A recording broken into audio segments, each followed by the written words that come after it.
Hare Krishna, everyone. Hare Krishna, Mataji. Mataji. Hare Krishna, Yasham Prabhu. Hare Krishna. Hare Krishna, Mataji. Hare Krishna, Arun. Hare Krishna. Mataji, where is the energy? Prabhus are so loud in the morning. Hare Krishna. Hare Krishna. So so today what are we continuing? First we are Hare Krishna, Mataji. Hare Krishna. Thank you so much. What are we continuing? What are we going to continue? Chapter 13, understanding of Ksetra, Ksetrajnä, Jnäna. Yeah, perfect. Thank you so much, Prabhu. Hare Krishna. So we will continue the 13th chapter. And before that, let's start off with Mangalacharan. Hare Krishna.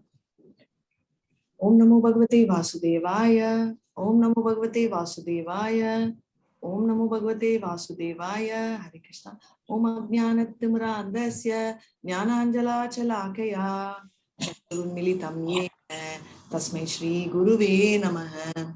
Shri Chaitanya Manobishtam Stapitam Yena Bhutale Swayam Rupa Kadamaya Dadati Swapadatikam. He Krishna Karuna Sindhu Dinabandho Jagatpate Gopeshu Gopika Kanta Radha Kanta Namastute Tapta Kanchana Gaurangi Radhe Vrindavaneshwari Vishabhanusute Devi Pranamani Hari Priye Vancha Kalpatarubhyascha Kripa Sindhubhya Evacha Patitana Pavanebhyo Vaishnavebhyo Namo Namah. Jai Shri Krishna Chaitanya Prabhu Nityananda Shri Advaita Gadadhara Shri Vatsadi Gaura Bhakta Brinda. Hare Krishna, Hare Krishna, Krishna Krishna, Hare Hare. Hare Krishna. Hare Rama, Hare Rama, Rama Rama, Hare Hare. Hare Krishna, Hare Krishna, Krishna Krishna, Hare Hare. Hare Rama, Hare Rama, Rama Rama, Hare Hare. Come on, all of you join. Hare Krishna, Hare Krishna, Hare Krishna, Krishna Krishna, Hare Hare. Hare Rama, Hare Rama, Rama Rama, Hare Hare. Hare Krishna. So we are diving. So 6th chapter, who asked questions to whom?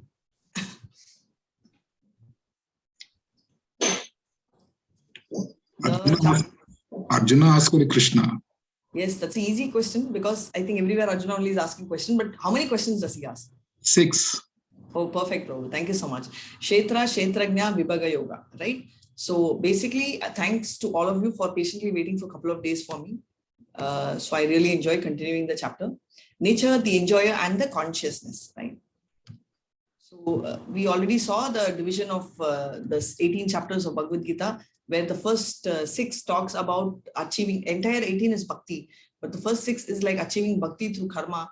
And the last 6 is how do we, the last 6 talks about knowing, having the knowledge to achieve bhakti, knowledge to run out of this material world, run mentally, but physically be present here and not renunciate, as Krishna explains in the first 6 chapter.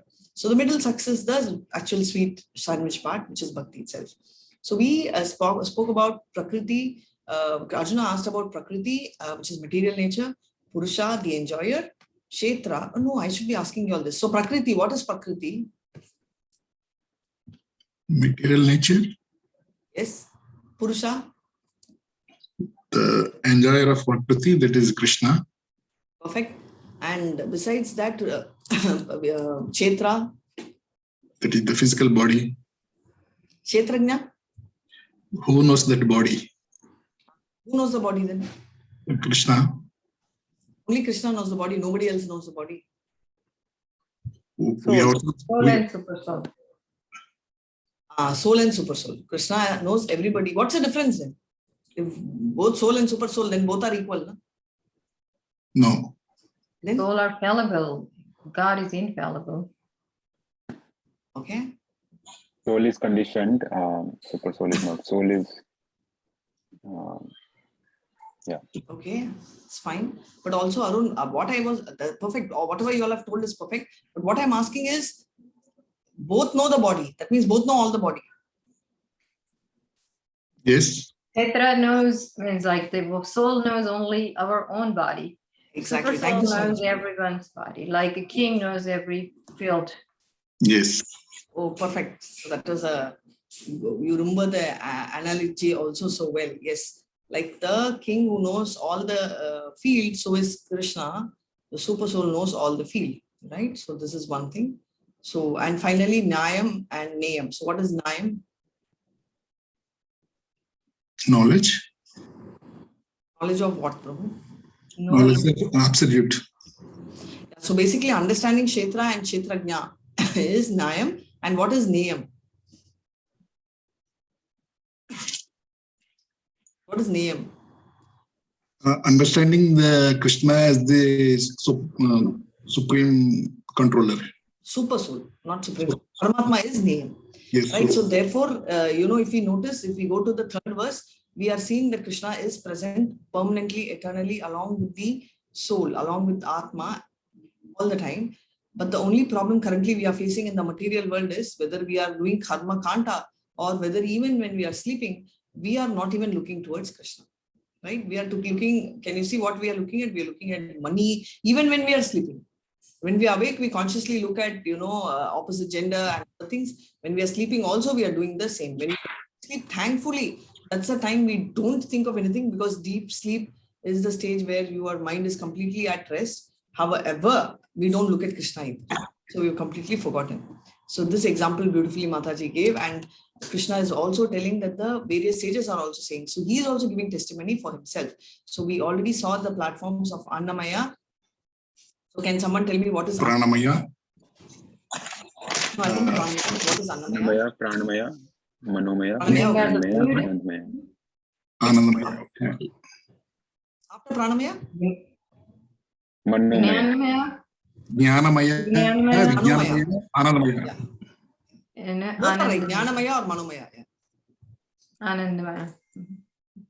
Vijnanmaya and Anandmaya. Very nice. Thank you so much. That's a full team. So now you tell me what, which of this is in the body platform? First three. Annamaya, Pranamaya, and Jnanamaya, Manomaya. In the field of activities of our human beings. What was the Of this, question? which is the gross body platform? So Annamaya. Annamaya.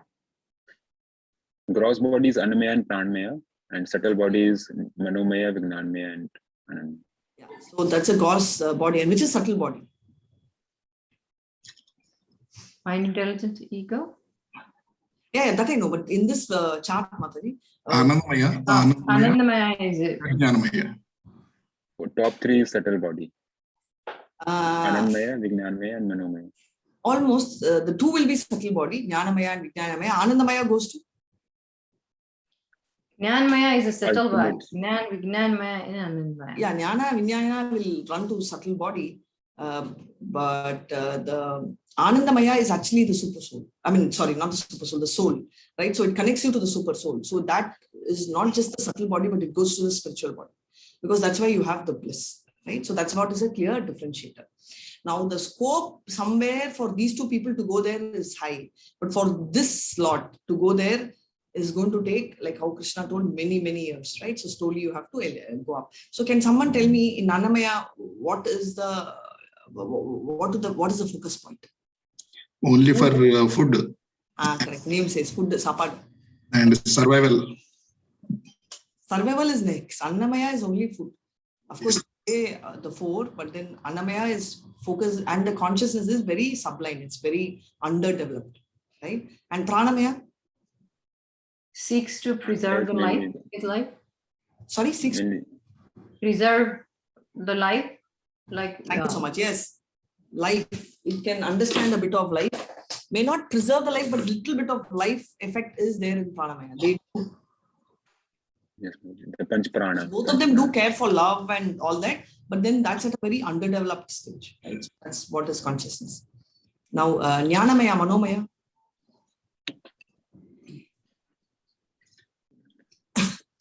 Manomaya is the Where we enjoy the interaction of mind. Yes, that's right. So that is where your interaction starts, where your mind starts dominating and all the gameplay starts. It is also where theory is in your head. Not acquiring knowledge, but that's just not enough, because you're just acquiring knowledge for the sake of acquisition, right? And it can also be equal to any kind of vidya, not necessarily spiritual knowledge. It can also be your theoretical knowledge. So Vijnanamaya? Applying the acquired knowledge to understand the God. Superb. Completely acquiring and implementing. It's a practical application of knowledge to understand. That's a perfect explanation. Thank you so much, Prabhu. Anandamaya? That is the ultimate, and that is the blissful state where we'll enjoy the absolute. Yes, ultimate state, blissful end, where we will enjoy the state. Right. So this one, and also we saw a lot of we also saw 5 gross elements. And can someone tell me the 23 elements? The false ego, intelligence, unmanifest, 10 senses, and mind. Okay, so these are the gross elements, right? So typically, what are the subtler ones? Mind, intelligence, and ego is the subtle one. Yeah, subtler one. So that's true. That's mind, intelligence. So typically, these are all the elements which make up the living force. Now we have understood this, and we are going to dive into the new shloka set. This one we haven't seen at all, right? So, Krishna. So we will see this. Just give me 1 second.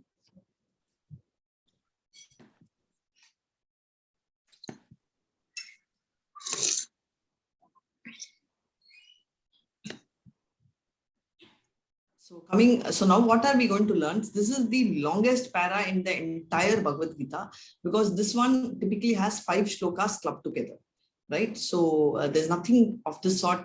Why is all this in one shot? Is because Krishna has, taken everything at complete, incomplete, so that, it's all continuation of the same shloka.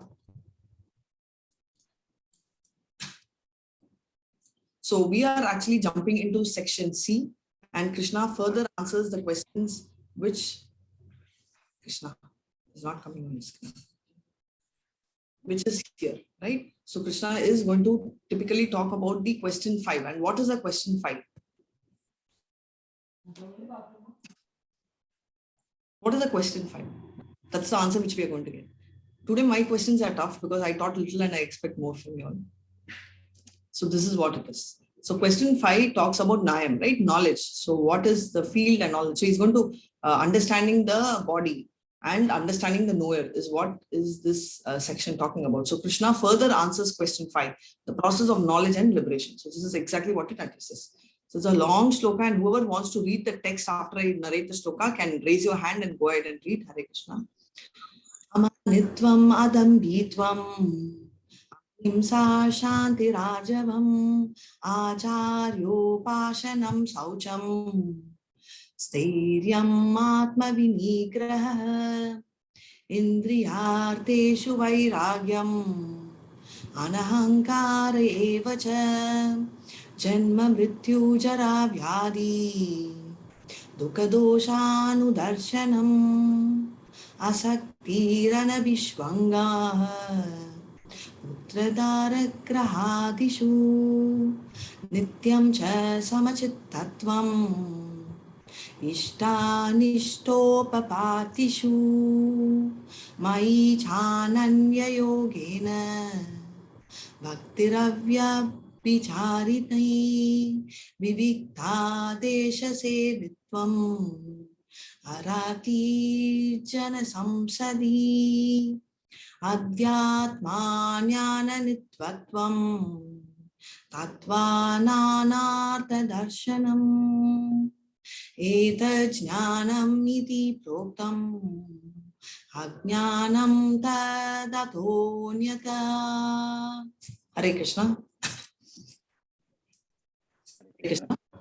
Humility. Before we do this, read the right hand side one fully and then we'll explain. Okay, Mataji, Hare Krishna.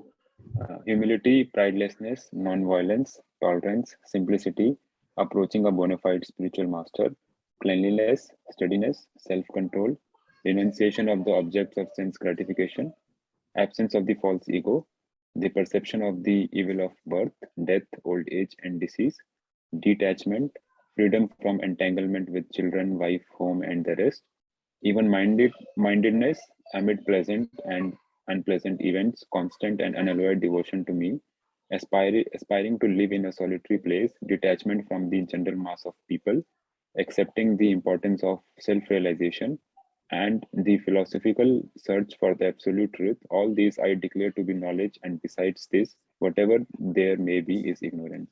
Hare Krishna. Thank you so much, Arun Prabhu. So nice. I was just thinking of calling your name and I thought, okay, maybe you might be busy, and correctly, Hare Krishna. So much after a long time you're reading. So let's understand each one. Humility. So what do you mean by humility? See, our definition of humility, English definition is very different, but humility actually means not to be anxious and to have satisfaction of being honored, which means whether someone appreciates you or not, you're just humble. You don't care. But how do? We go on the road and we see someone who don't look at us. Maybe they didn't notice. We don't care. But we only assume maybe this person saw and deliberately is avoiding me. So I will also avoid the person, right? And suddenly, the person will come and tell you, hello, he'll tell, sir, I didn't notice you at all. One more lie you had. Or you will tell, I noticed you, but I was not very sure if it was you. You're making up your own lie. And the other person by then will be thinking, hey, if you had seen me, why don't you tell me? I know, I was not sure. Imagine the kind of conversation, how long it will take for you to just look and tell Hare Krishna, even if the person has not noticed, right? So this is our situation, right? So we have to be, not at all anxious and be satisfied of being honored. Now, can anyone tell me an example of humility in Srimad Bhagavatam? Any example? Whom can you call as a very humble person? Ambarish Maharaj? Sorry? Ambarish Maharaj? I heard Maharaj Mataji, but I can't hear the name of the Maharaj. Amrish, yes, amazing example. Yes, absolute.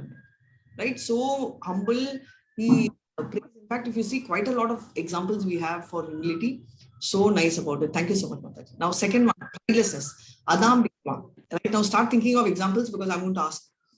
Understanding you're not the body and thus honor or dishonor is the same. So he is like, this person is what we want to be, but currently we are not, right? The moment I tell, hey, what are you doing? You're not reading properly. We'll feel so offended. So am I, right? If you come and tell Mataji, what is this Mataji? You're like not at all into, I'll be thinking, what's wrong? Why I'm putting so much of efforts? Why are these people talking to me like this, right?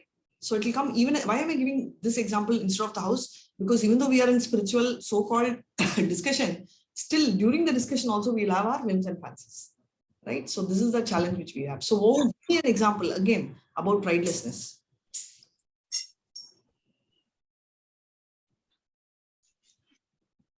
Give me an example.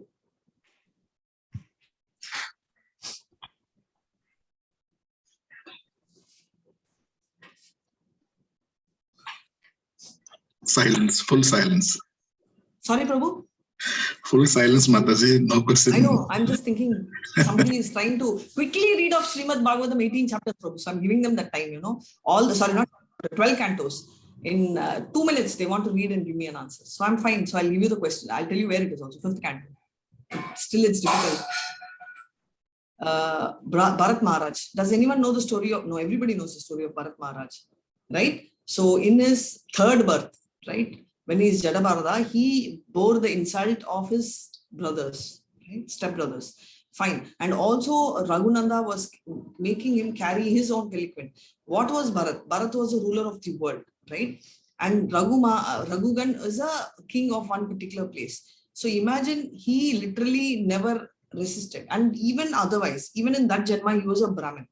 So now after reading this, sometimes we used to think, right?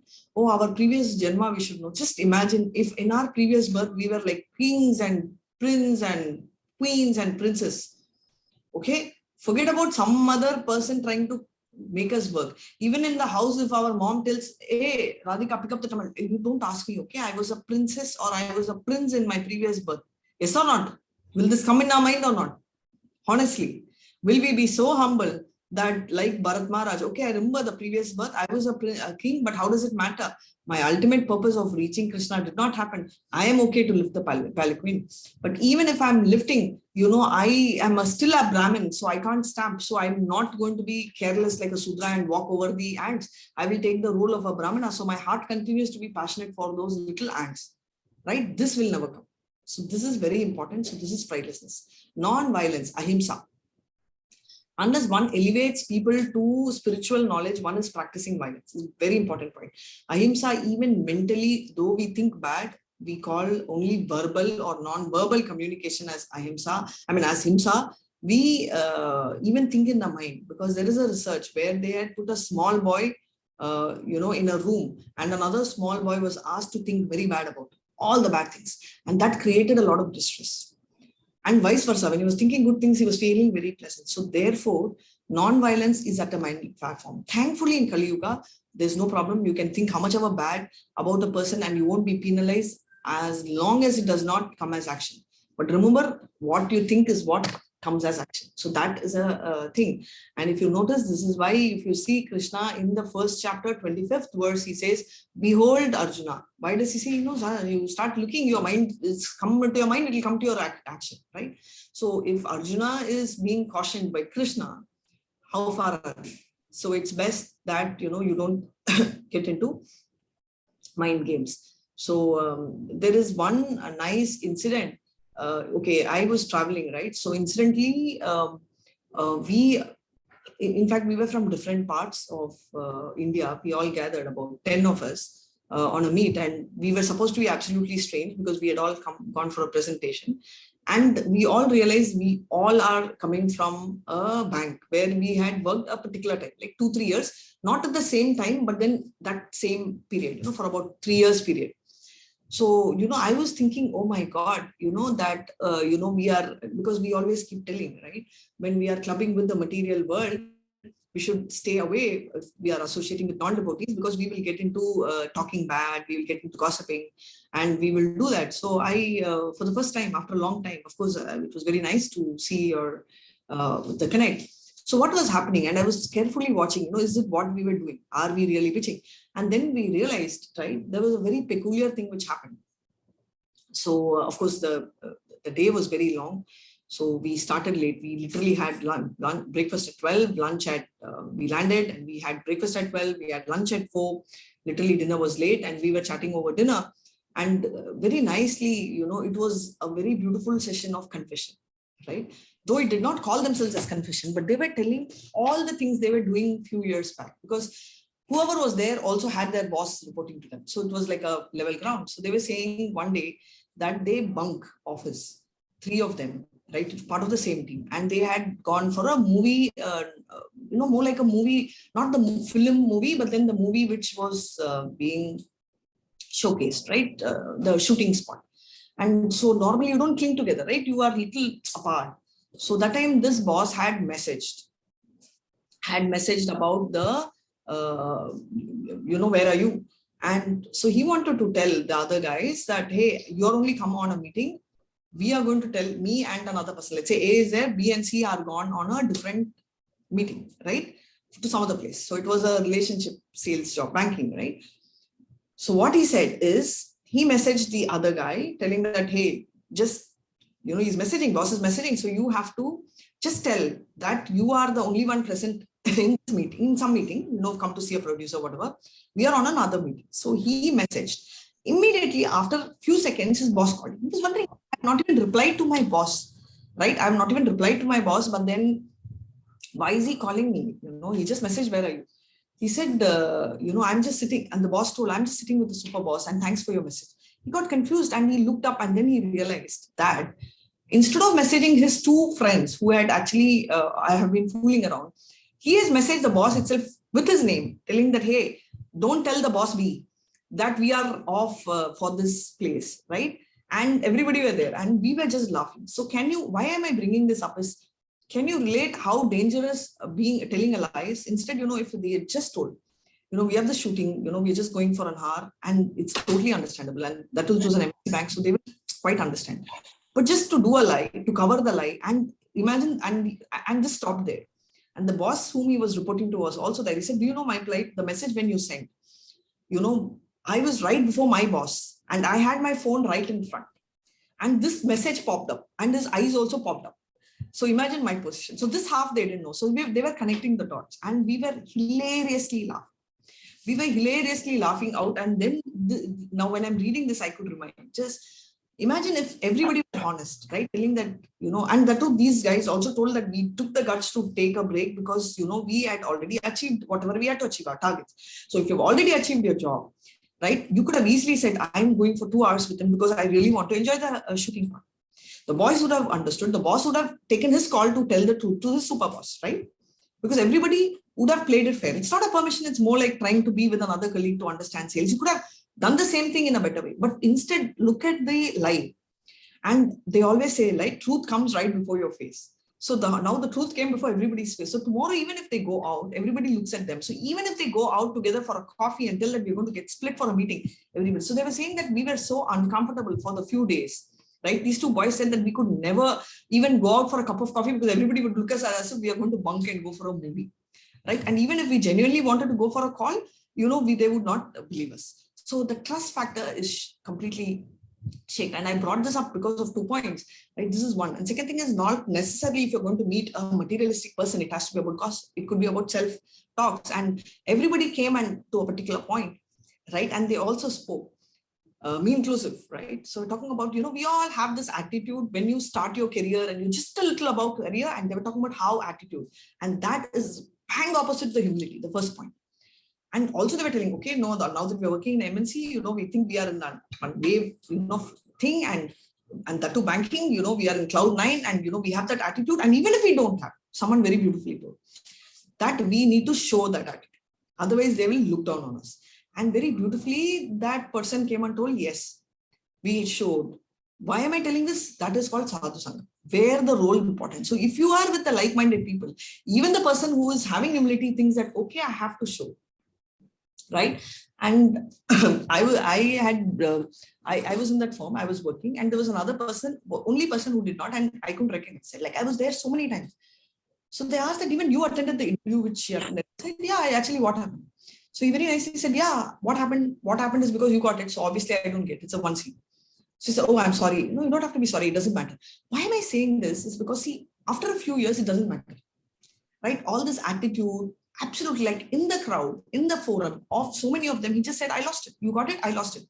But then the same person was telling that, how much shady we were, like, we came for an interview, right? And we used to hide ourselves, thinking that nobody in the world knows, like the cat closes the eye. Nobody knows that we've come. And nobody knows the fact that and everybody knew. How? Because he just got up to pick up a glass of water and everybody said, you should ask. And then only I realized I was so dumb. They were framing me to ask so that, he would come and disclose, but he had no problem telling that, yes, I lost. Why? Because after some time, none of this matters. Why am I bringing this? Is in your own life, if after a few years, your failures didn't matter to you, that humility, if you had then, this attitude wouldn't have come, this lie would have not come. And that time, imagine, lie was simple, but the kind of trauma they faced, they were talking about the next day, everybody calls, your branch manager calls, there's a town hall, and they are entering. Imagine they would have had sleepless night, and they had absolute lack of peace. See, today it's fun, but that moment of 2 months, 3 months, they were continuously being watched. The boss was being humiliated, telling you're useless. Later, they also got to an extent of firing the boss. Not really firing, but then warning that you can't handle a team. So what am I telling you? Sometimes our actions cause, this is also ahimsa, right? Unknowing impact to another person. That is very important. And also there is Isha Upanishad, which says that very clearly what does ahimsa mean is a very, very, very strong point. Ahimsa means, right, is something, Asurya namate shloka. Andena tamashabitah tamste pregya vigachanti ekme atmanu janah. Hare Krishna, which means that ahimsa means you are not giving Krishna to the heart. We just saw, right, the previous slide which spoke about Anandamaya. If we are not focusing on Anandamaya, that means we are doing ahimsa because we deserve that Anandamaya. We are part and parcel of Krishna, right? Just like how we say, I'm part and parcel of my dad. I deserve a share in the property. Today, it's like irrespective of gender, right? Like that, I deserve a share of happiness which Krishna is having. Yes or no? Don't we deserve that? Because we are part and parcel of Krishna. So our birthright is to be happy. Why so silent? No. Hare Krishna. This team is very silent today. Hare Mataji. Hare Thank Krishna. you so much, Ram Prabhu. You are most of the time my savior, with the backup savior of Mohandas Prabhu, and occasionally some Mataji and Prabhuji's will talk. So why? And then, of course, tolerance. We have seen Krishna talking about tolerance, irrespective, and we can see, tolerance. Give me an example of tolerance, please. Again, Amrish Maharaj can be a Yes, Amrish example. Maharaj. Give me a small example of tolerance. Small means small person example. But Amrish Maharaj is. Any child progeny we know who's a tolerant? I just told the name sometime back. Prahlad. Prahlad. Yeah, Prahlad. Can anyone be better than Prahlad? Father is humiliating him. Father is. What are the best signs? He could have told, I know art, I know martial art. He could have told something, like how I was talking about yesterday. It would have made his life easy. Why did he have to tell this? It's so terrible. But he did, right? That was so nice. And simplicity. Being so straightforward. One example of Arjavam, simplicity. So straightforward that you can disclose the truth even to an enemy. Come on. Tell me an example of simplicity. Not very difficult. Vibhäga? Yes, Yudhishthira. Yudhishthira Maharaj is so simple because he never is any forum, he can just tell the truth. So these 5 qualities make someone humble, and that is why accepting spiritual master is essential. It's called Acharya Upashanam. But it comes in the 6th point because you first need to have this 5 to go there. Currently, we are not even accepted as spiritual master, at least I haven't, and most of us have not, is because we are short of the first one. Right? So that's the challenge. Now, cleanliness, Saucha, which is both external and internal. External is chanting, internal is bathing. It is the same yama, niyama, which is covered in, the 6th chapter. And what's the name of the 6th chapter? Jnana yoga. Yeah, Ashtanga yoga. Jnana yoga is the exact name. Attendance is there, so you all can mark after we finish this sheet. Steadiness, Stairyam is to make progress in spiritual life, right? So steadiness very important because today we feel one day bored to chant, but it doesn't matter, but we have to be steady to take it forward. Next one, self-control is Atma Vanigraha. Reject anything which is unfavorable to the spiritual advancement, right? Anything which is unfavorable.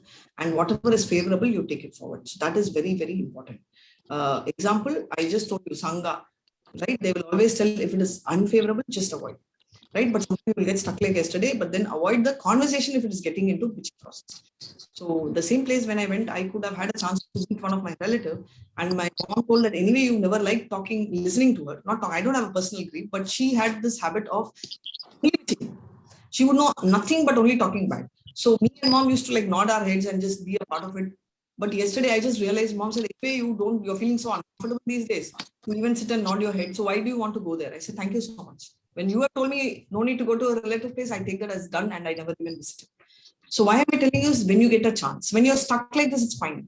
But then when you have a choice, and most of the time we do get a choice, please, you can avoid such things. Self-control is Atma Vanigraha, right? What we just saw. So that's why you have self-control. Okay, we may have enjoyed the company, but then you enjoy more risks in the company, so you can stay out of it. Renunciation of sense object, Indriya Arteshu Vairagyam, not to cater to unnecessary demands, right? Just you have to keep your body fit. You will get into to do a lot of things, but you have to make sure that don't give way for your mind to dominate. That's why they say the greatest of senses is mind, not any of the 5 things which you see, is because mind dominates all. Ahankara. Nir-ahankara is what everywhere it says. Absence of false ego. This is the fact that I am the body and I am the servant of God. That is a true position. So that is a quality. If you see 9th chapter, Krishna tells, what are the 2 qualities for Arjuna in the 2nd chapter for Krishna to tell Arjuna Bhagavad Gita? Friend and devotee. Thank you so much, Mataji. Yes, and he adds one more in the 9th chapter. Why does he wait for the 9th chapter? Because we need maturity, right? So 9th chapter, he tells one more quality. And what is that quality? Non-envious. Superb, Prabhu. Thank you so much. Non-envious. Ahankara. Because you do not have Ahankara, I am chosen you, right? So that he brings it up in the 9th chapter because he knows very well to understand Ahankara, we'll need 8 chapters, right? Perception of evil. Janma, Mrityu, Jara, Vyadi, Dukh. Dukka Dosha Nu Darshanam, right? Regularly hear from proper sources. Why proper sources? Because if you hear from a person who's not right, who is completely in the material world, then the problem is you'll get influence. It will be distorted. Exactly. It will be distorted. Perfect word. It will be a distorted version and you will get completely confused. Detachment. And before I come here, I want to highlight something. Krishna exhibited love. If you see, Krishna exhibited love with every devotee. Krishna exhibited love with Yudhishthira, Krishna exhibited with Arjuna, with Draupadi, with his sister Subhadra, which is why after the war, he stayed for a very long time before going to Dwaraka. Though he had to take his job of a king to rule Dwaraka, he stayed. He showed his love for Arjuna. He showed his compassion for Abhimanyu. Right? He showed his last moment, when Arjuna and Subhadra spoke about love, and I'll tell you the story which you already know, but still I'll repeat at the end, their love story, right? What happened? He was there. So which means that Krishna is permanently in love. Radharani is love, madly in love. He loves us. Everywhere we are talking about love, right? Everywhere throughout Bhagavad Gita, entire Bhagavad Gita is love book and 9th chapter is a love letter. And then why is he talking about detachment? So does he mean that we should not love? Is Krishna telling that he will love everyone, but you should not love? Is that what he's trying to convey? No. Please. No. Then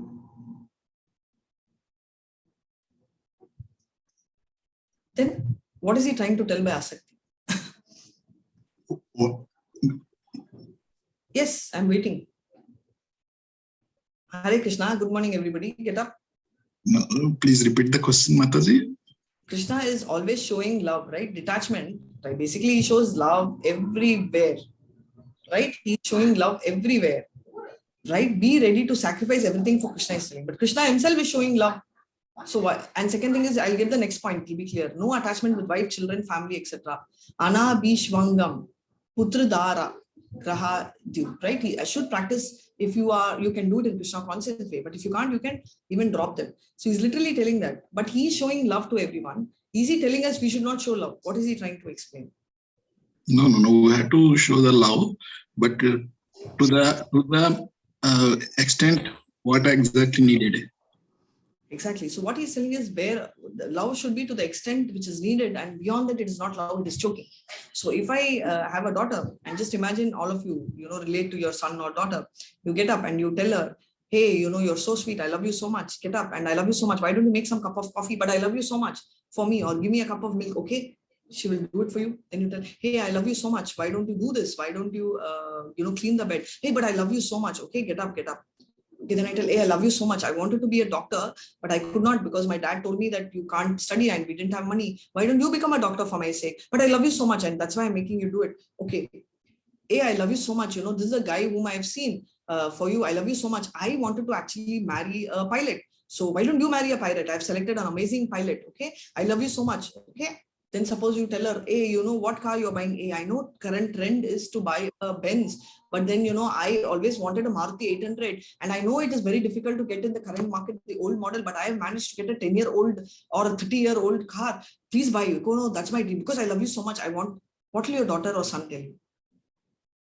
Please don't love me. Yes or no? Yes. That is exactly what Krishna is telling. He's saying detachment means it's not about love.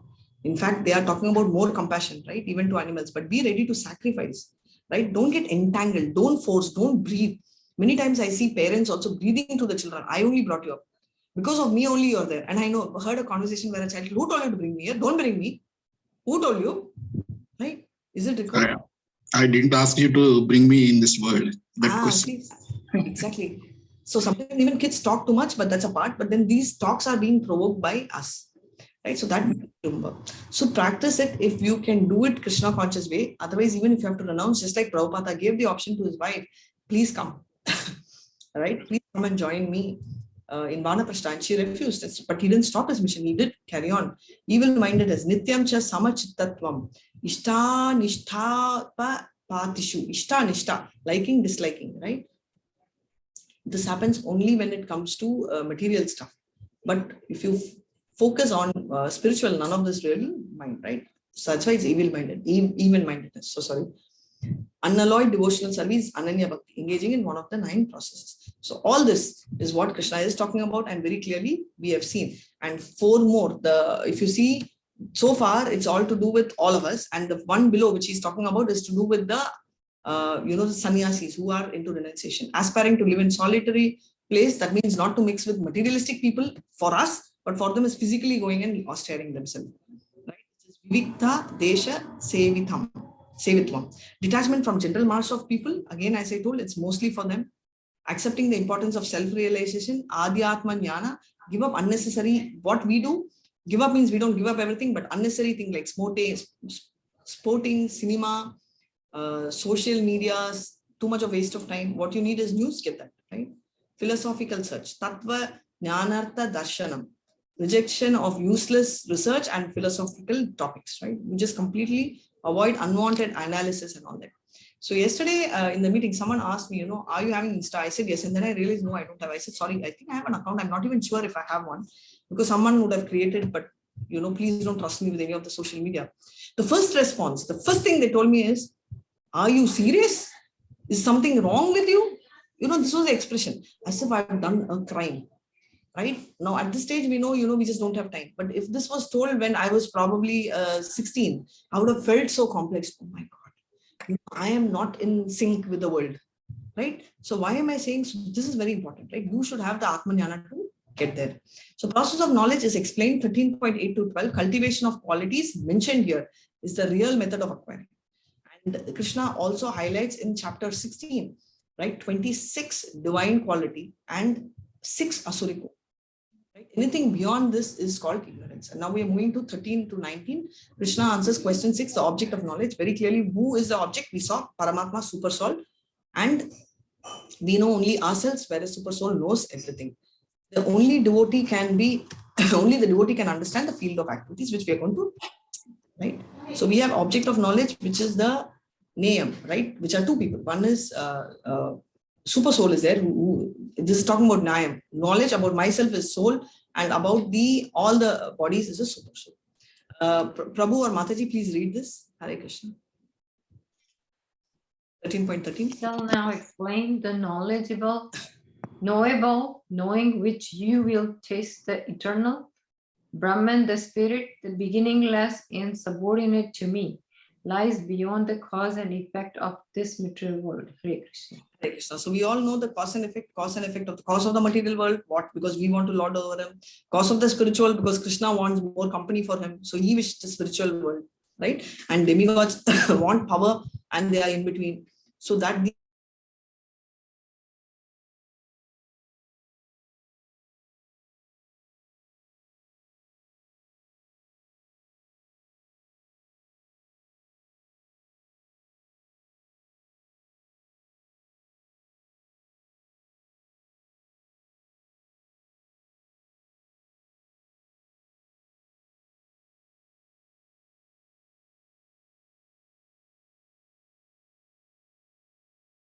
yes.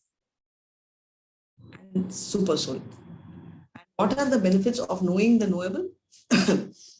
Is the benefit of knowing is one can relish the nectar. We just saw Anandamaya platform. That's the ultimate thing. Hare Krishna. I'm going to chant and you all can read Hare Krishna. 13.14. Sarvatapani padam tat sarvato shishiro mukam sarvataha shruti malloke sarvam avritya tishtati. Hare Krishna. Everywhere are his hands and legs, his eyes, heads, and faces, and he has ears everywhere. In this way, this Super Soul exists, pervading everything. Hare Krishna. Thank you so much, Hare Krishna. So Super Soul is literally everywhere. So we know that it's not like 10 Super Souls, 100 Super Souls. If we have a meeting of 100 are there. No, it's a single soul, but he's pervading, all pervading. That means he's there, right? So Krishna in the 6th question is jneyam, and Super Soul is all pervading, and he strongly confirms this verse saying that Super Soul is the one who knows everything and not the body, right? Hare Krishna. Sarvendriya guna bhasham sarvendriya vivarjitam asaktam sarva brikchaiva nirgunam guna bhokricha. Hare Krishna. The Super Soul is the original source of all senses, yet he is without senses. He is unattached. Although he is the maintainer of all living beings, he transcends the modes of nature, and at the same time, he is the master of all modes of material nature. Hare Krishna. Hare Krishna. So the super soul is the original source. So very clearly we have said this, right? Ishvara Parama Krishna, Satchidananda Vigraha, Anadiradir Govindaha, Sarva Karana, Karanam, right? So he's attached. Although he is maintainer of the living entity, he transcends the mode. That means he crosses, he passes all through the modes. At the same time, he's a master of the modes, right? He crosses all the modes because he's Nirguna, he's above the modes. And that is so clearly explained here. And he will still start explaining. Prabhu 13.16. The supreme truth exists both internally and externally, in the moving and non-moving. He is beyond the power of the material senses to see or to know. Although far away, he is also near to all. Hare Krishna. Hare Krishna, he very clearly says moving, Shara, Akshara is non-moving. Therefore, he exists in both. We know that he's there. Here also, he's there in the table also, right? He's beyond the power of material senses because we can't see or feel. Although far, he's near. We saw that, right? Tade jati, tanne jati, tatture, tad vanshike, tadantaratsya sarvasya, tad sarvasaya bhayataha. He's far as well as he's near. He's outside, but still he's inside. It's so well explained. 13.7 Hare Krishna. Avibhaktam cha bhuteshu vibhaktam iva chastitam bhuta bhitra cha jneyam Krishno prabha Vishnu cha. Hare Krishna. Oh, I'm so sorry. Screen. Yeah. थोड़ा सा बड़ा करा दीजिए माता जी. It is although the super soul appears to be divided among all beings, he is never divided. He is situated as one. Although he is the maintainer of every living entity, it is to be understood that he devours and develops all. Hare Krishna. He's there in every living entity, right? So we see that he is there, and so I just explained this, right? He's not divided, right? He's there present, but he is just one, just like the sun. Prabhu is also seeing the sun. I am also seeing, Matajis are also seeing the sun, but this sun is one, right? I'm just giving the closest example for you to relate to the material world, right? But he's just one, but he's there throughout. So that's what it speaks. 13.18 Prabhu. He is the source of all light in all luminous objects. He is beyond the darkness of matter and is unmanifested. He is knowledge. He is the object of knowledge, and he is the goal of knowledge. He is situated in everyone's heart. Hare Krishna. Hare Krishna. So he says that he is the source of light, right? And therefore we all know that. See, for example, I'll click this, you'll understand better. Source of light is also Krishna, right? Beyond the darkness and matter, also when he manifests, he is Krishna. So the object, right? The knowledge is also Krishna. Object is Krishna. Goal is also Krishna, and he's there in everybody's heart. You can see Krishna, Krishna everywhere written. So that is a beauty. So super soul is the source of knowledge, and super soul is the source of light. So he is beyond darkness, because once light is there, obviously what is darkness? Absence of light, right? So once he's there, there is no darkness, which is no avidya. He is knowledge as well as the object, right? So because we always say when the object is Krishna and when the objective is Krishna and the object both, that is what is important, right? So many times Ashtanga yogis think of Krishna where their objective is not to reach Krishna, but they just focus on Krishna. But here they're talking about both the object as well as your goal, which is objective. Both are Krishna you achieve. He is situated in everybody's heart. We know this very clearly. Yes, Prabhu, 13.19. Hare Krishna. Thus the field of activities, the body, knowledge, and the knowable have been summarily described by me. Only my devotees can understand this thoroughly and thus attain to my nature. Hare Krishna. Very clearly telling, thus the field of activities, the body, knowledge, and the knowable have been summarily described by me. So he's very clearly explained. So can you see in this picture, Krishna is also there, two fruits, right? He's always focusing on the fruit, and Krishna is always focusing on us eating the fruit, hoping someday, some moment, some second we look into Krishna. But that moment, I don't know when we will have, but at least we are trying to turn. We are at least acknowledging today the fact that Krishna is there, which we never acknowledge. So Krishna is thinking, okay, I'm there, at least you know. Now at least look at me now that you know is the current discussion we are having. Only my devotees can understand this thoroughly and thus attain me. Because now the devotees are just looking at Krishna and telling Krishna, I don't want the fruit, I'm looking at you. So obviously Krishna is stretching the hand. Now also he's stretching the hand. But we don't even know Krishna is there not to hold his hand. And now we are in a different level. We know, but we are telling, oh Krishna, you're stretching the hand. I'll just pretend as if I can't see you. I can't see you because if I see you, then I can't see the fruit, right? That's my perception, though you can, but then, we are still in the I factor.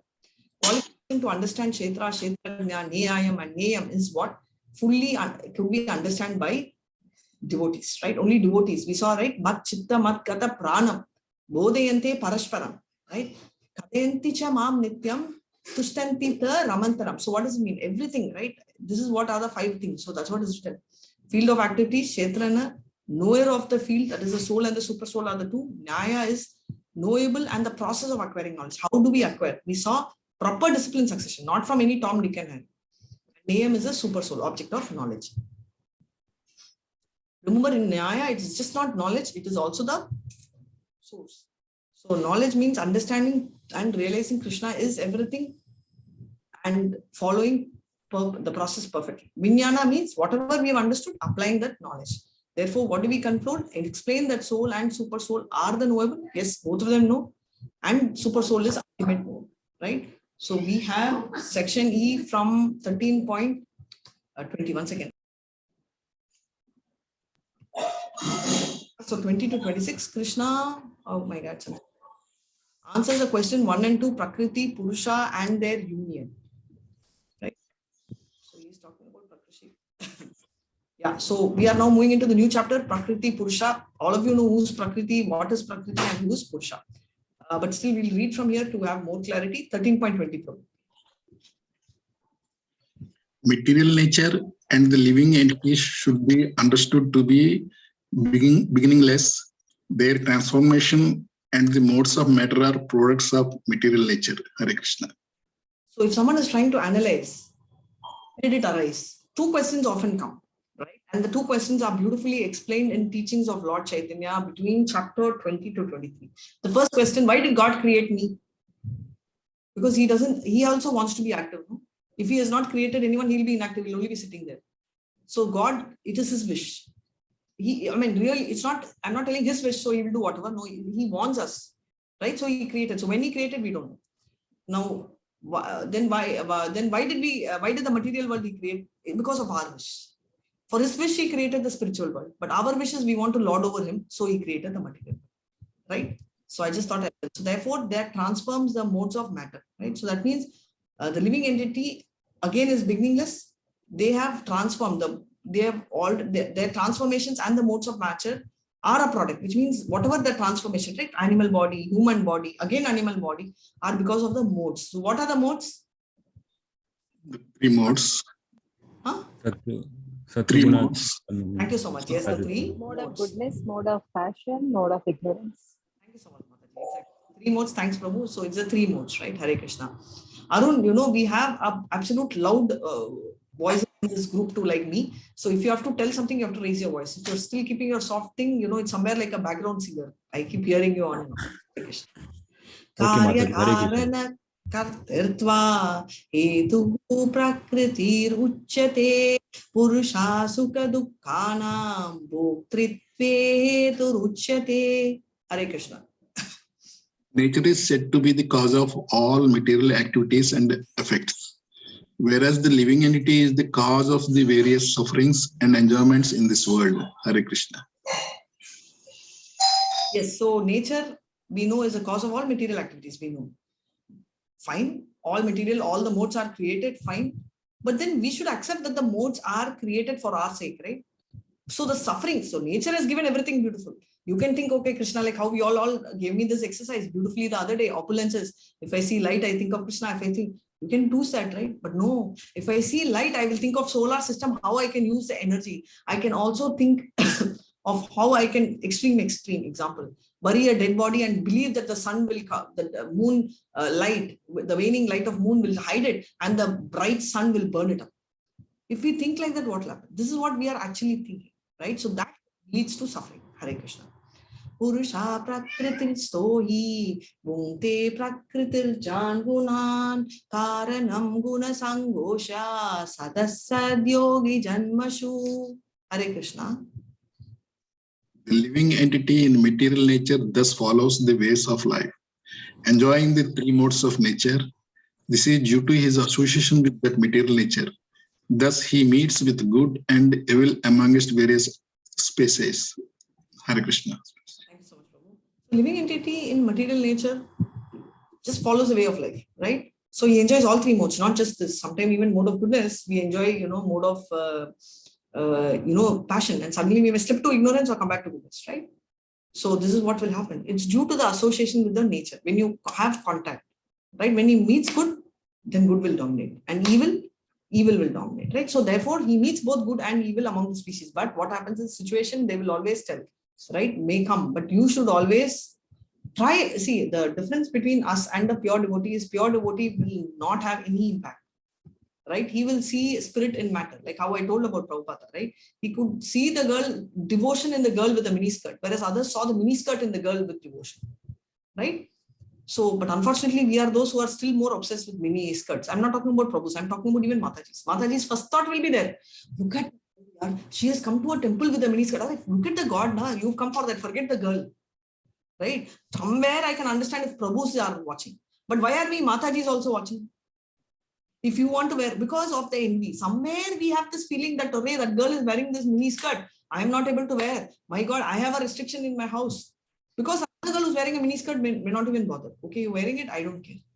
Right? But only we who call ourselves so devotional, wearing all saris, wearing all salwars, covering from head to leg, have a problem with someone else. Why do we have? We have come to. Do we ever think, oh, this girl is wearing a mini skirt, but still can you imagine that she is having a devotion to God? She's come. Because the day when we start thinking, amanitvam, right? When we get into that stage, then, we are heading towards, I would say that's the time we are heading towards devotion. Hare Krishna. Text 22, we all know the, desire brings us to various lives. So living in the three modes and associating with the material nature to differentiate good among evil is very important, because you will come across people, right? When I said 10 people, you cannot be Asanka, and Prabhus will understand this because they will travel a lot. And of course, Mataji's too. But I'm just telling Prabhus, particularly, they go to work, they will interact, they will have no choice. Sometimes the boss will tell, come, let's have lunch. So Mataji was one senior Mataji was telling, why? You should avoid. You can say, no, it may not be possible.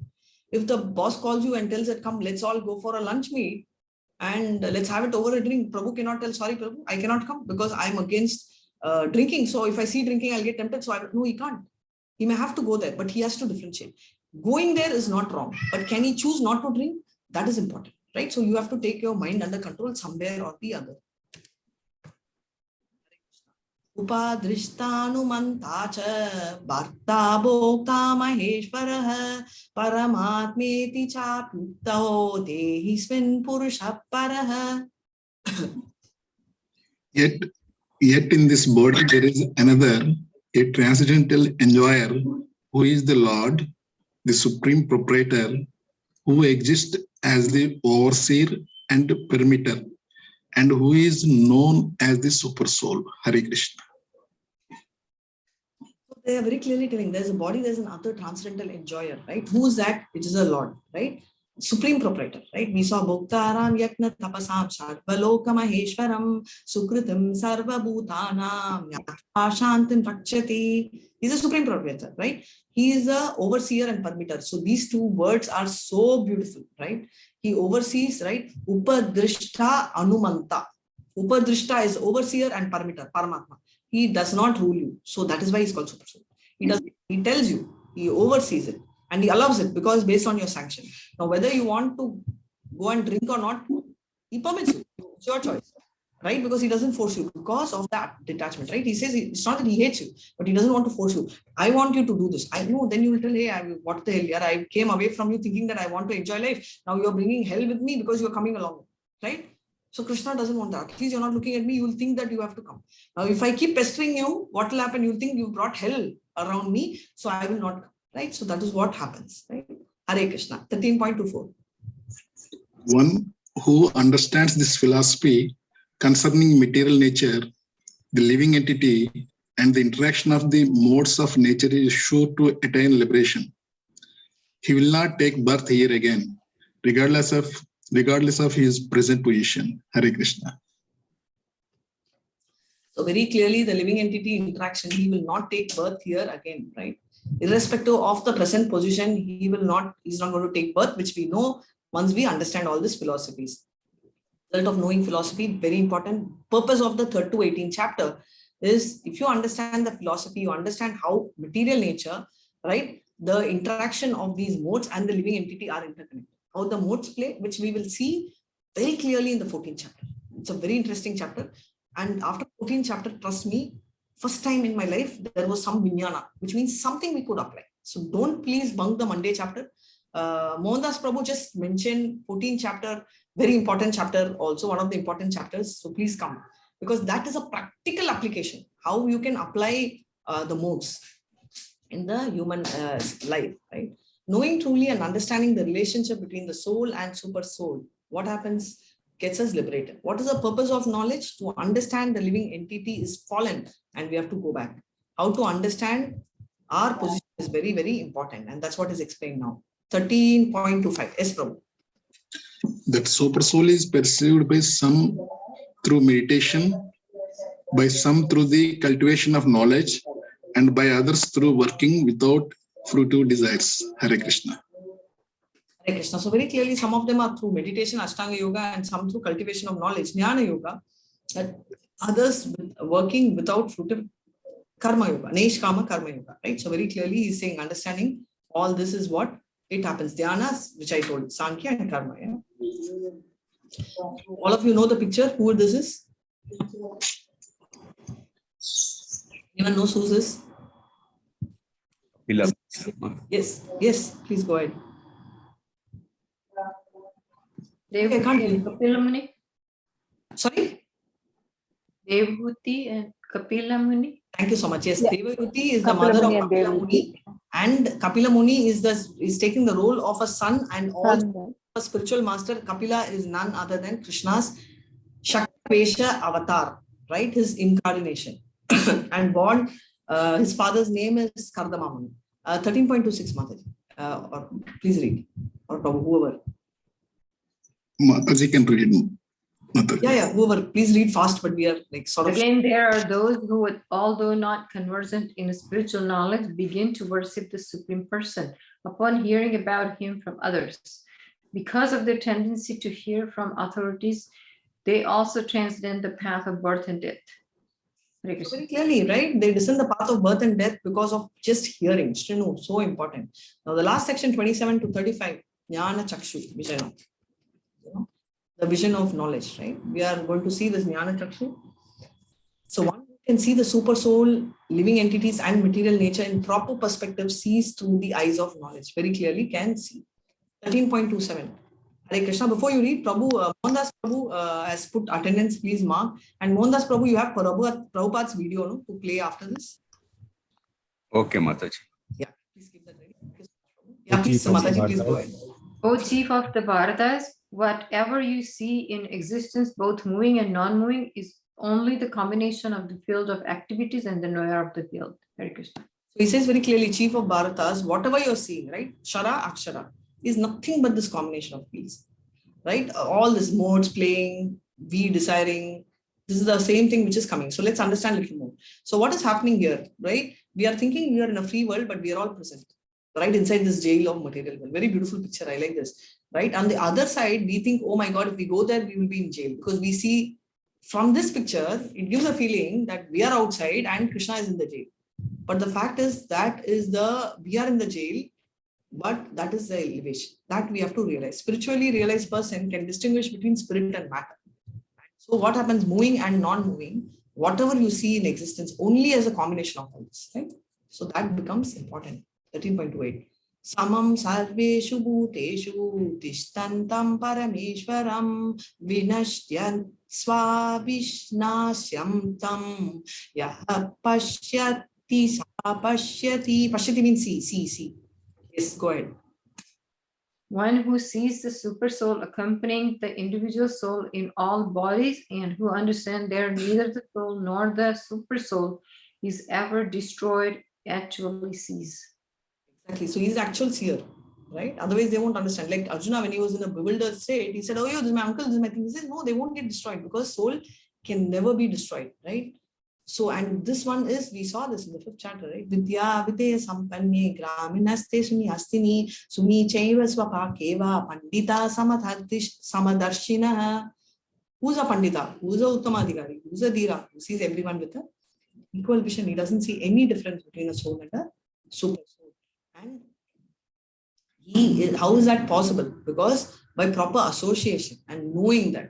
Who is a man of real knowledge? One who sees things in the proper perspective. The body is different, proprietor is different, right? And the super soul as a friend of the soul, right? So we feel body, we are thinking only of the body, right? It's proprietor we think is fine, the soul for our body. But the super soul is a friend of the soul. We should realize that. And every super soul is present in every body. It's not that we are going to merge. No. We are separate identity, but we are going to. A beautiful picture. This is exactly what I was telling. He sees the same Paramatma is present, whether it's a saint or whether he's a dog eater or whether it's a dog itself or in the cow, right? This is that particular one. Yes, Mataji, please read. Hare Krishna. One who sees the super soul in every living being and equal everywhere does not degrade himself by his mind. Thus he approaches the transcendental destination. Hare Krishna. Actual seer does not degrade himself by persuading. What is the current situation of the soul? One has situated himself differently than the spiritual world, right? So therefore, what is the role of the mind? Mind is addicted to sense gratification. I told you, right? The moment we all see mini skirts, but elevation is to, come out of the living entities. Eli means living entity. So it binds it into the material world. When the mind turns to super soul, which we are not, then all of that becomes advanced and he sees the real seer. I told you, right? We are not looking. Now we know Krishna is there. Earlier we didn't even know that. Now we know, but we are not. So the super soul is here. We are driving and looking at the mirror. We are seeing the beauty. The rear mirror is not meant to see our beauty. It's to see what's behind. And what's behind us is Krishna. When we realize, we know it, but we don't, right? We still use rear mirror. Mataji, I think you can relate. Sometimes even I see the rear mirror. Okay, when I'm adjusting, I'll start looking. I forget for a second what I'm seeing. I'll think, okay, my eyes are okay. My hairstyle is okay. Is that the purpose? Right? Is that the purpose? So I don't know. I have to check with Prabhujis. Prabhujis, do you also do or it's only Matajis who drive who do that? Some Prabhujis, you should tell me. Mohandas Prabhu, Shyam Prabhu, or I'll go to the next generation. Arun Prabhu. Rear mirror, you only look back. It's an intuitive habit, Mataji. Acha, thank you so much, Mohandas Prabhu. I should ask you only, you're a savior, right? You were very honest and telling. Arun Prabhu is hiding behind the mic, so I will go by what you're saying. No, So, Mataji, I'm here. What, Arun? I'm here, Mataji. Yes. Yeah. I know you're there. I just asked you if in your rear mirror you see your face or do you really see the rear for a second? So that was a question. I tried to see real for a second. Yeah, but as I gain knowledge. Yeah, but yeah. Thank you so much. For now, all I see is myself. Ourselves, and if you extend, sometimes we see others also which we don't want to see. So that's what happens. Thank you so much. One thing I enjoy in this class more is because I think they're very honest, right? Irrespective of the age. There is no masking. Can you see that simplicity which is coming up in level 2? If the same question is posted in level 1, people will get cautious about what will the other person think. Now, it's okay. It doesn't matter. Whatever it is, I will tell this, right? So that's the very nice thing. So in the 9th chapter, I didn't ask you this question when I was taking, right? I always tell Krishna love letter. So there was one Prabhu in the evening batch, level 2. I told anyone who has the experience of talking about a love letter, he immediately told, love letter you address to the girl. And I felt so innocent about this person and so nice. I can never forget his name because he was so honest, right? In that forum, and that forum has close to 100 people, right? Almost on that day. And in that crowd of 99, very openly trying to tell this is how it will be. And Krishna's, he was so involved when he explained that letter and it solved half the thing. So it's so nice, right? When people tell very honestly their mindset without masking, so nicely, as Arun Prabhu also told. I was expecting maybe he'll tell, no, Mataji, I look only at the rear mirror for the road. But he openly told, for a second I see, but rest of the time the mind carries me away. 13.3. One who can see all these activities are performed by the body, which is created by the material nature. and sees the self does nothing. So basically, he knows the body is just an instrument, just like the car, right? When you ask a driver, go to airport, the driver goes. And the same driver, you tell, hey, go to the temple, the driver goes. Now, if you tell the same driver, hey, go to the brothel, he will take you there. Now, if you go ahead and tell, I didn't do anything, the vehicle only moved. No, right? It's on your instructions. So body is just given to you to act to satisfy your wish. And your instructions becomes the body. And the body is just a machine. So if you think that way, the person becomes successful. Successful to me is reaching Krishna consciousness, reaching Krishna ultimately. 13.31, Hare Krishna. When a sensible man ceases to see different identities due to different material bodies, and he sees how beings are expanded everywhere, he attains to the Brahman conception.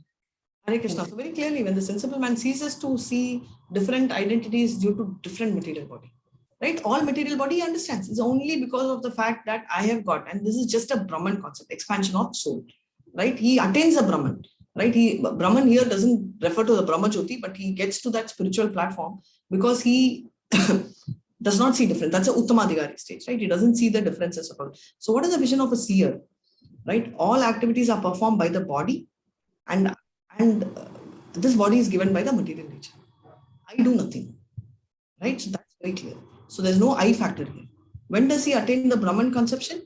Purified consciousness. That does develop the Krishna consciousness. He ceases to see different identities. He doesn't see, oh, this is a cat, I don't care, I will kick. Oh, this is a man, oh, he's so great, he's a politician. No, he doesn't care. Everything is same to him. Material difference he doesn't see, right? Because of body. Doesn't mean he will call the dog and serve in the dining table. No, he understands that, but he will not start, he sees everything as Paramatma, right? It's an expansion. So 13.32. Nirgunatvat paramatmayam avyayah sharirastopi kaunteya nakroti lipyate. Hare Krishna. Those with the vision of eternity can see that the imperishable soul is the transcendental, eternal, and beyond the modes of nature. Despite contact with the material body, O Arjuna, the soul neither does anything nor is entangled. The soul is independent, as I said, it does nothing, right? It's not entangled also. That's the speciality. In spite of being in contact with the material world. 13.33. The sky, due to its subtle nature, does not mix with anything, although it is all-pervading. Similarly, the soul situated in Brahman reason does not mix with the body through situated in that body. This is a very beautiful and the closest example we can relate to the material world. We have this line called the horizon. Can you see this line? The meeting point of the sky and the water is called horizon. It looks after the sky and the water is merging, literally. And you keep traveling, this horizon keeps going up. But does it ever merge? Does the sky ever merge? No. No, Right? It's just an illusion. Yes, thank you so much, Prabhu. So that's why we will all be illusionized by telling, if you're in the material world, no choice, na? I have to be there. I have to, if I go to the bar, I have to drink. Na? Because we are in the situation that I have to drink, that's why we are telling you don't go to the bar. But a person will not be influenced. Example, Prabhupada went there. He was with drunkards. He was with people who eating non-veg is a part of their life. I don't know whether they would ever eat, they would ever know what's vegetarian. Right? Sex was a part of their time. Every day, every moment was running that way. Right? All this was a part of their life, lifestyle and their life. And Prabhupada went there. Right? He never even bothered. He could just manage, and not just manage, but make them devotees. Right? And what are they doing? Giving up all this. Is it even possible? Yes. Right? 13.34. Yeah, please go ahead, Maharaj.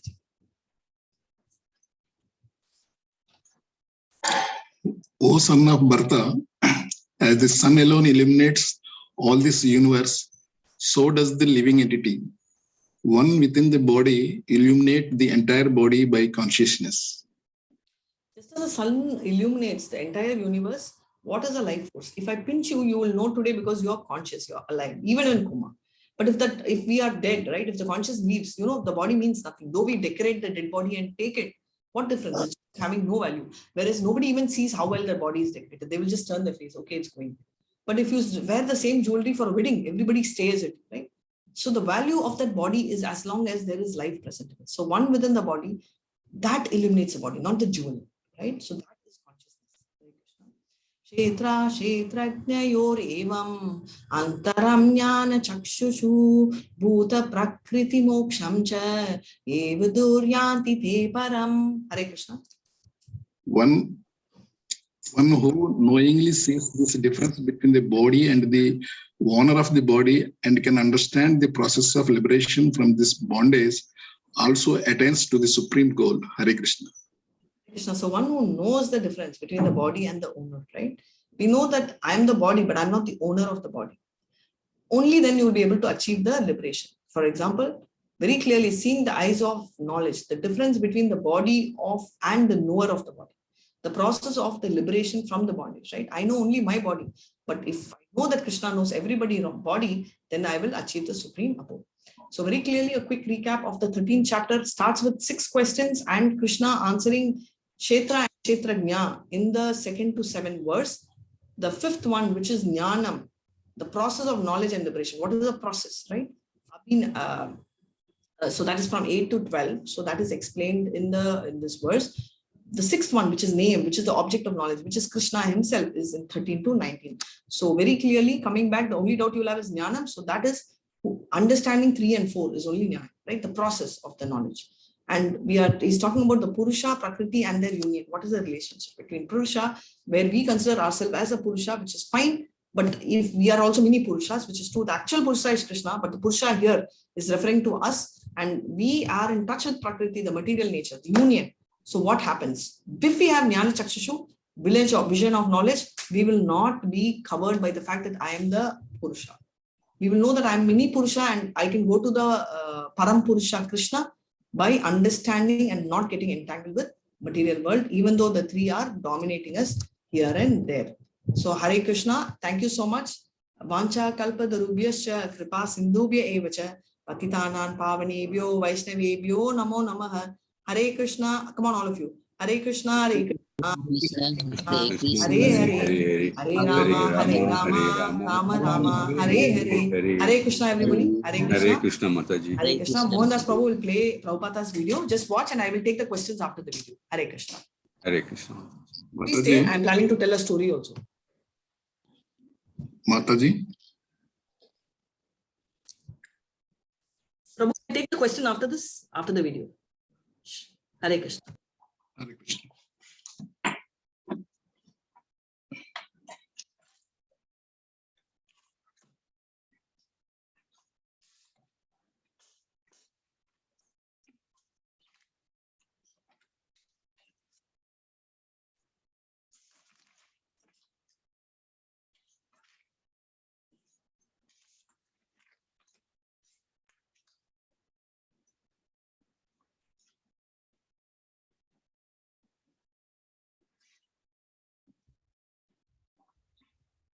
Radha Madhava Kunja Bihari.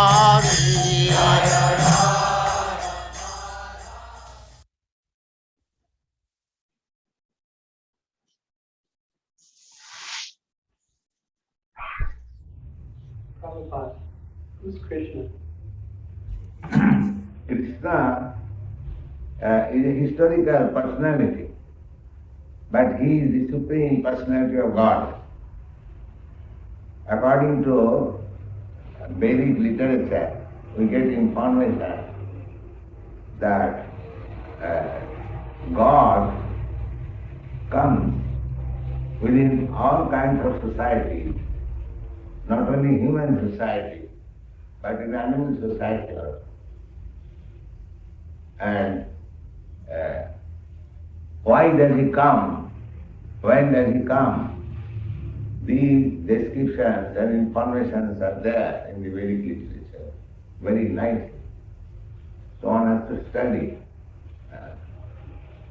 Sometimes people object that God cannot come as incarnation. But we don't agree to that point. If we say that God cannot come, that means God becomes subjected to our order. He is so great and independent that while he is shall not come. If he likes, he can come. We don't agree to the philosophy that God cannot come. Why God cannot come? If he is actually the great, whatever he likes he can do. That is God's solution. What is Krishna consciousness then? Yes, that is very important. Krishna consciousness is described very nicely in the Bhagavad Gita. Perhaps you know Bhagavad Gita. I understand you are reading Bhagavad Gita. So, Bhagavad Gita is the guide how to become Krishna conscious. There is a statement by Krishna himself in the 9th chapter. Manmana bhavavad bhakta madhyaji mam namaskri. Manmana, just always think of me, become my devotee, always think of me, manmana bhavavad bhakta madhyaji, worship me, offer obeisances unto me. These are the different processes how one can become Krishna conscious. But how does Krishna consciousness differ from other yoga systems? Yoga system is also Krishna consciousness. But the modern yoga system is a different manufacture of the latest atheist class, and they meditate upon something impersonal, void. That is very difficult. You cannot concentrate your mind on something void. That is simply troublesome. That is stated in the Bhagavad Gita. Klesha odhikataras tesham bhakta tattva-chetasam. Those who are attached to the impersonal void feature of the absolute truth, their process is very troublesome. So, Krishna has got different features of his manifestation.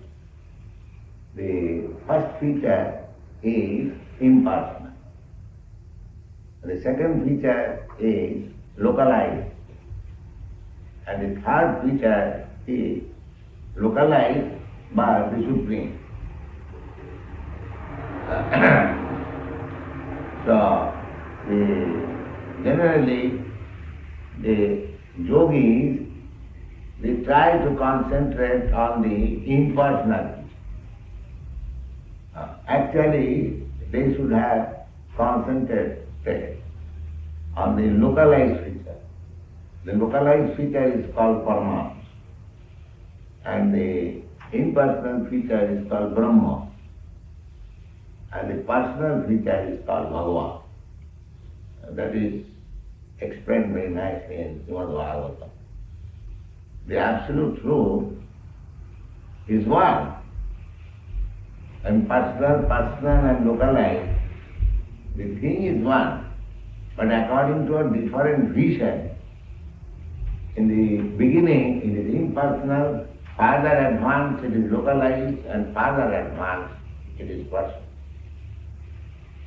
So, yoga system of the modern day, first of all I may say, most of them are not very bona fide.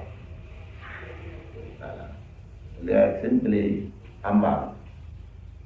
Actual yoga system, Ashtanga Yoga, 8 different stages of practicing yoga is not possible at the present day. What is the relationship between Christ and Krishna? And that is very simple to understand. Christ represented himself as Son of God.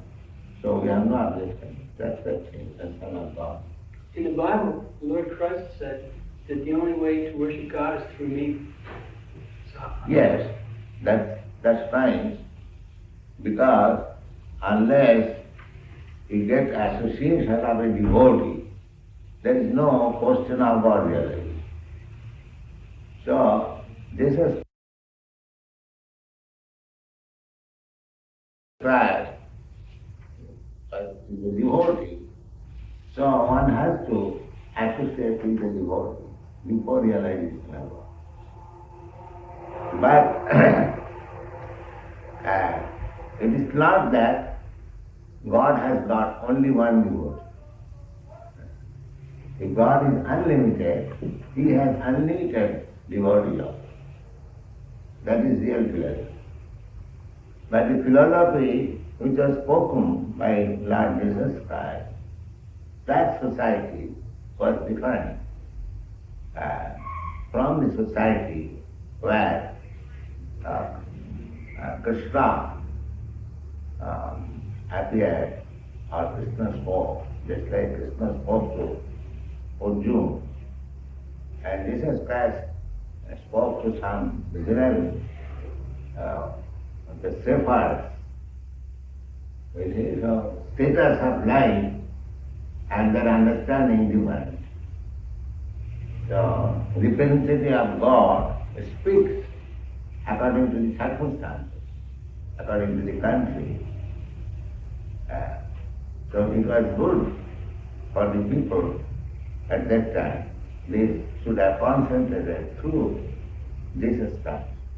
Is this Krishna consciousness sectarian? Can anyone take it up? Can Christians take it up? Can Muslims take it up? Yes, you can see practically all our students here in Western countries, they are mostly coming from Christian group, Jewish group. And there are many Mohammedans also. And this Negro, all kinds of, everyone is welcome. That is stated in the Bhagavad Gita. Although materially there is gradation of first class, second class, third class, human society. But Krishna is saying that anyone, man he path of the path, anyone who takes proper shelter of me. This is very important thing. Proper shelter means to take shelter of Krishna. But in the physically absence of Krishna, one has to take shelter of Krishna's real representative.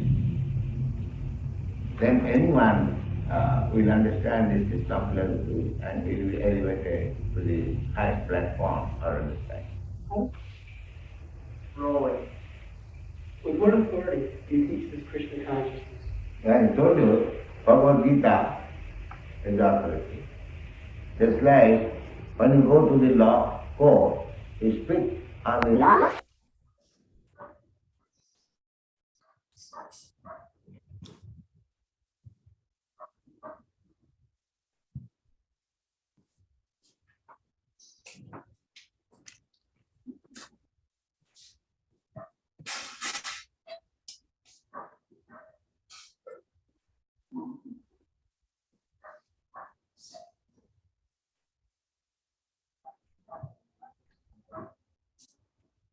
Hare Krishna.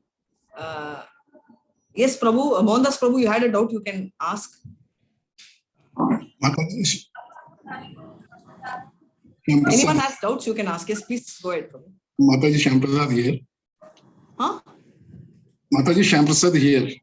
Yes, yes, Prasad. Tell me, Shamprasad. Actually, this chapter name is Nature, the Enjoyer, and the Consciousness.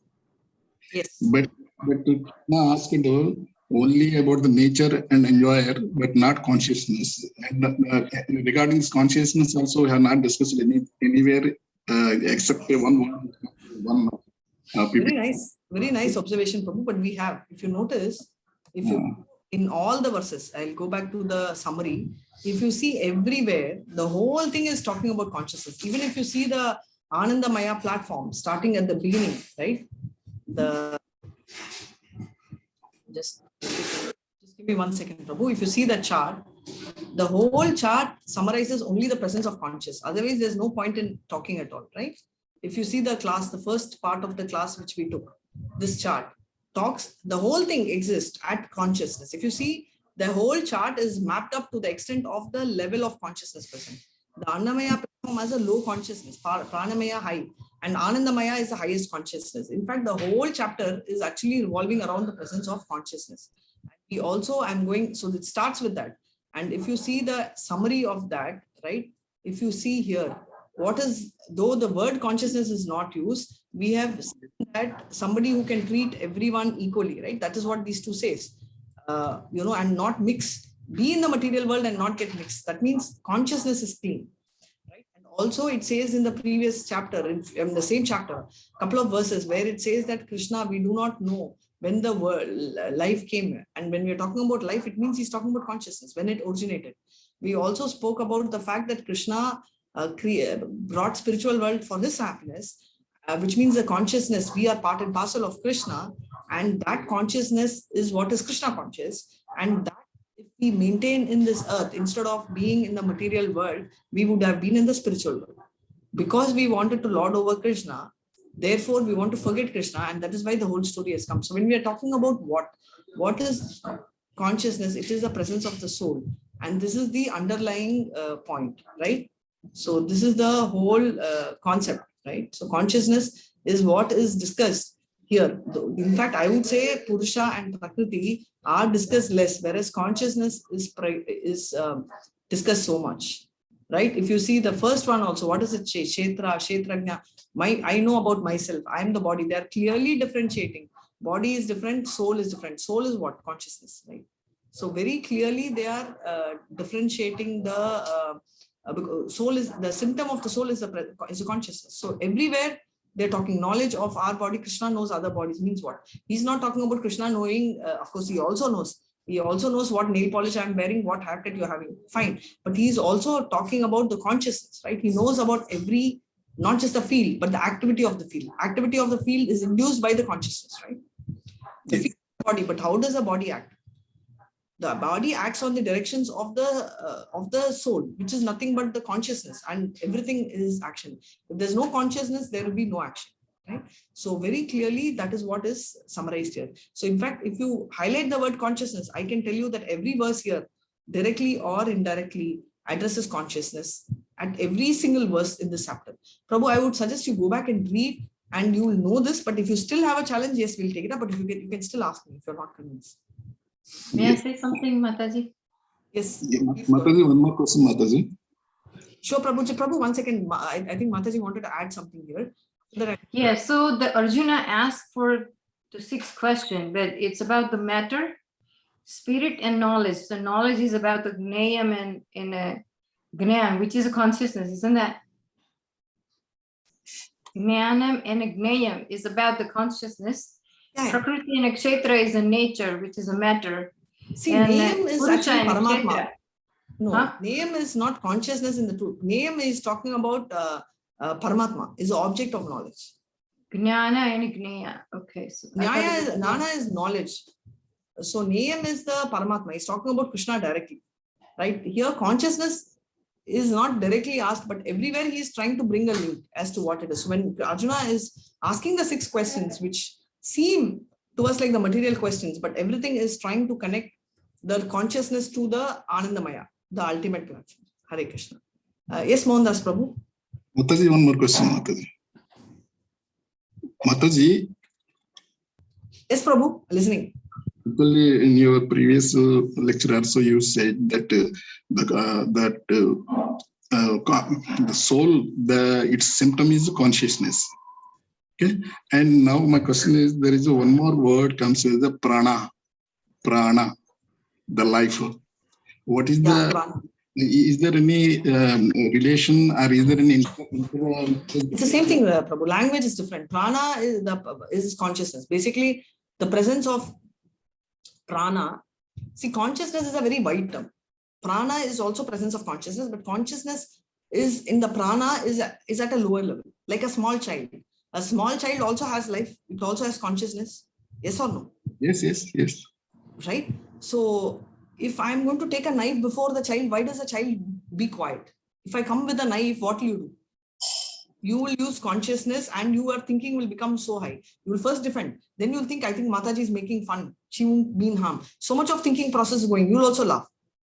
Right? But if a stranger comes with a knife, you will immediately take a stone and throw it on a head. Whereas if it's me, you will think twice before you do that. Right? So why is there so much of difference in the same action? Whereas a small child also, I'm taking a knife. The child is just not reacting.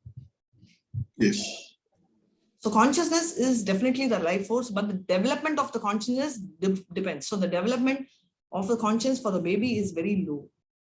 For an animal is relatively low, but for a human is high. That is why we behave like an animal, it's wrong. So if an animal is brought in a dining table with a lot of food, it will eat, right? Whereas human should not behave like an animal, because if you're brought in the middle of a dining table and they say the food is not for you, okay, you are trying to understand, okay, or the human being understands, okay, I have my child, I'll feed the child, and then of course animal also does that. That's a different part.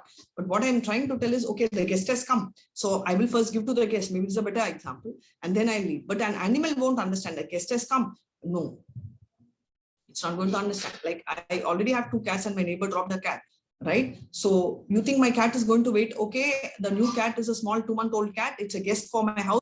Let me wait. When the food comes, I will wait for the guest to eat and then I will eat. Will the cat understand that? Maybe it will follow my instructions telling that wait, but it is not going to understand that, okay, it's a guest and therefore it's a specially treated guest, so let the guest get out. Or will the cat understand, okay, this guest will stay for 2 days and he will leave. The cat will be thinking, oh my God, why the hell another cat came? It's my area, it's my house. Just like the I factor in us, the animal also is having the same I factor. Basically the other way around. The animal is having the I factor because it understands only boundary. So are we. We are in the animal platform, we understand only the boundary. Yes. One more question. In your entire this literature or what, that Krishna, that I is missing, that Krishna. I understood, because the English spelling is Krishna, but yes. Sanskrit transliteration is Krshna with a dot below. So yes. It's actually Krishna. It's like in Sanskrit, it's Krishna. It's not Kri. It's not Kru. Both together, Krishna. Krishna. Yes. Anyway, Mataji, thank you very much for all clarifications. But I feel that this chapter should be repeated once again. And then only I think it is my personal experience. So I agree, Prabhu. It's a very heavy jnana. So it's yes, yes. My only request is all of you have 1 week's time, right? Not, the week is gone short. I ate it all. So we have 3 days. Why don't you read? And I will personally feel that we will do 14 chapter. It's an easy chapter. So last 5-10 minutes, we will take doubts from this chapter also, Prabhu. But before that, you all have to read the chapter. Yes, Mataji. Sure. And make a note of the point. So we'll take this. Yes, Mataji. Already we have noted. And actually, until and unless if you are not clear about the definition of each word, it is very difficult to understand the further this thing. Because true. It is definitely difficult, Prabhu, because many of them say this chapter is very interesting. It is very easy, but I disagree, because for me it was very difficult, and it was the most difficult chapter for me in the entire Bhagavad Gita to understand. Because once, so I always try and relate myself more, because for me what is difficult, I know may be easy for someone, but I generally try and see that, because then I will give more focus. And I try to give more focus, but unfortunately, the chapter I think needs like a 3 session to get too much in detail. Those verses are 35. Because if you want to do the graduation in engineering, you have to do the +2 to understand the maths, physics, and chemistry thoroughly. I agree. I agree. Only thoroughly we can do, and we can understand the engineering. Like that, we are going to higher level to understand. I totally agree, Prabhu. Sure. I read and I will try to clarify you. Thank you, Mataji. Sure, Prabhu. Thank you so much. And Chaitanya Charita, any other questions you can ask? Chaitanya Charitamrita, I think we chanted till here, right? Ashishla, till the 6th mantra. Am I right? Yes. So we will do this 7 and 8. Hare Krishna. Yugaidam nimeshena chakshusha pravishayitam sunyayitam jagat sarvam govinda virahe name. Can someone read? Oh Govinda, feeling your separation, I am considering a moment to be like 12 years or more. Tears are flowing from my eyes like torrents of rain, and I am feeling all vacant in the world in your absence. Hare Krishna. Hare Krishna. So he's saying the rivers are flowing, right? So you can see the moment it's separation. It's called Vipralamba Bhav. That means they are feeling separation. It's not that Krishna is gone. Krishna is eternally in Vrindavan. But that feeling of separation is like, is so painful. So this one is chanting because Chaitanya is in the mood of Radharani. So he says, even a moment for me is like 12 years. And therefore, tears are rolling. How many of us are in this platform? How many of you all feel that the day has been so long and I never had a chance to think of Krishna, and you immediately think and start raining? I've never thought. I've never thought like this. Has anyone come to this platform where you feel a moment is like, suddenly I'll think, oh my God, I've forgotten Krishna. I have to give Boha. Okay, it's like a memory coming, but we've never thought, oh my God, I'm feeling that I'm not able to have access to Krishna, and therefore I start feeling bad. Has anyone felt? Right? This is the highest prema, ecstasy, highest, right? And the last one, Hare Krishna, with this we will end the chanting of Shikshtastakam. Ashishlava padarasam pinastu mam adarshana marmahatam karotu va yata tata va vidatatu lampato matprananatastu sa evana parah. Hare Krishna. Mataji, can you read this loud and clear? Prabhu, you read. I think she's not. I know no one but Krishna as my Lord, and he shall remain so even if he handles me roughly by his embrace or makes me broken-hearted by not being present before me. He is completely free to do anything and everything, for he is always my worshipful Lord unconditionally. Hare Krishna. Hare Krishna. So he says, I know no one but Krishna as my Lord, right? He says that I know nobody is there, right? And he says, I shall remain so if he handles me whatever roughly, by embraces, he breaks my heart, he's present before me, whatever he does, it's fine, right? But he should always, so whatever happens, so this is the prayer, right? He says that whichever way Krishna, I know no one, except Krishna, I don't know anyone, right? And it should be the situation, whatever happened. Even if I'm broken-hearted, even if he is not there, whatever happens, I should always be praying Krishna unconditionally. Do we do that? What do? We take our shopping list, right? Krishna, I have a shopping list. I want this, I want that, I want this, I want this. I want flowers. I need 100 flowers. One flower I'll give you. Now I have become Krishna conscious. Therefore, I'm looking forward for the flower because I want to give you that one flower. But 99 flowers are for me. That's a different story. But I'm looking for you. This is how our prayer has changed, but our shopping list has not changed. Yes or no? I need so many dresses, but I'm going to think of you. I'm going to give you first and then wear. But my shopping list has not changed. That is the difference. But for us, are we elevated? We are progressing. At least we are thinking of Krishna. Earlier, we never used to think of Krishna. That's the only change. But are we really progressing is something which you have to ask and introspect, right? Hare Krishna, everyone. Is there any other questions? Any other questions? If there are no other questions, I will tell you story next week only. Looks like it's very long. I'll try and tell you 2 stories every day, one. One time we will chant that shloka 10.10. 1 second. Let me screen share. Meanwhile, any other questions?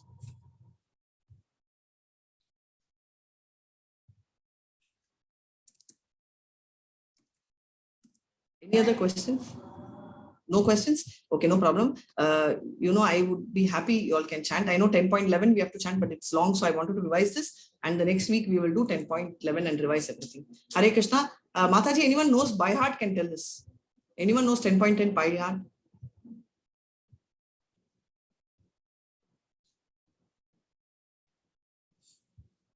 Okay, no problem. You can see the screen and read. Prabhu, why don't you chant? Start. 3 of us all can chant and we'll end the session. Come on. Tesham satata yuktanam bhajatam priti purvakam dadami buddhi yogam tam jnäna upayanti te. Anyone last time wanted to chant and did not chant, please chant first. Or others can also chant. Please go ahead, Mataji. I'll chant. Yes. Tesham satata yuktana bhajatam priti purvakam dadami buddhi yogam tam jnäna upayanti te. Hare Krishna. Yes, Arun Prabhu. Chant. Thank you so much, Mataji. Hare Krishna. Tesham satata yuktanam bhajatam priti purvakam tadami buddhi yogam tam jnäna upayanti te. Hare Krishna. Very nice, Prabhu. Thank you so much. Yes, Mataji. Hare Krishna Mataji.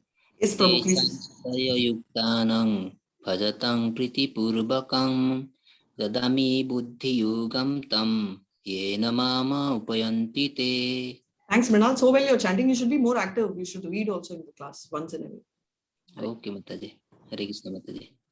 Tesam satata yuktanam bhajatam priti purvakam dadami buddhi yogam tam yemamam upayanti te. Hare Krishna. Hare Krishna. So this one is just a quick revision. So all those will reach me, right? So he's very clearly telling, it's the 10th chapter where he is telling, this is the, I told you, Sambandham, Abhinaya and Prayojan. Prayojan is ultimate goal. Why am I bringing this up again today is object. Object of goal is Krishna, right? This is what we read. Jneyam. So we will reach Krishna. So in that they are talking about Paramatma. Here we're talking about Supreme Personality of Godhead. So very clearly by thinking and serving, he says, you will come to me. So that is what is this shloka. So anyone last wants to read? Otherwise we can end this chapter. Anyone? Yeah, please go ahead.